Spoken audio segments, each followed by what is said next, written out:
hola, ¿cómo están? Ahora no podemos mostrarles nuestras caras por una razón que no podemos decir. Gracias por estarnos viendo o mandándonos like o diciéndonos cosas por correos electrónicos. Pero en los comentarios nos dirán, bueno, les voy a decir primero que, como ven en el título, sonidos extraños de los animales.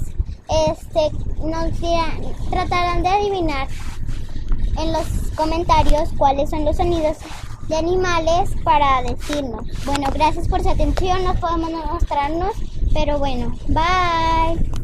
¿No existen los sonidos de animales? Los vamos a empezar. Tú eres primero. Ok, gente, por mí es mi primero, el turno mío, luego el de Yoli, digo el de... Bueno, voy a decir los nombres de mis amigos que me acompañan porque los pueden ver.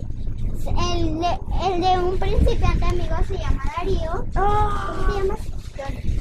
Yoli. Y, por supuesto, Estela. La Quintana. Bueno, empieza Darío. Ok, voy a ver.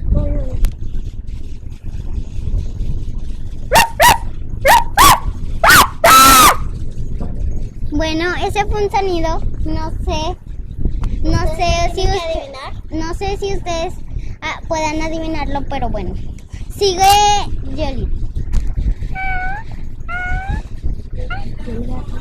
Bueno, gente, ya se fue Yoli, pero lo sentimos por que Yoli ya se fue, pero bueno, gente, solo andamos Estela y yo.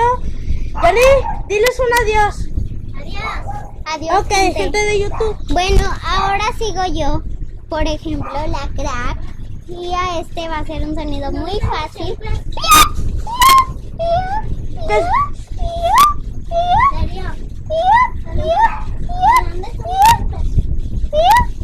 Bueno, bye. Estos son los 3 sonidos y esperamos que ustedes puedan adivinarlos por el comentario. Los tres comentarios que adivinen los sonidos de animales, los felicitaré por un comentario.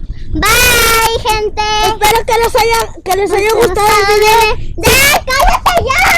Denle me gusta y suscríbanse. Bye.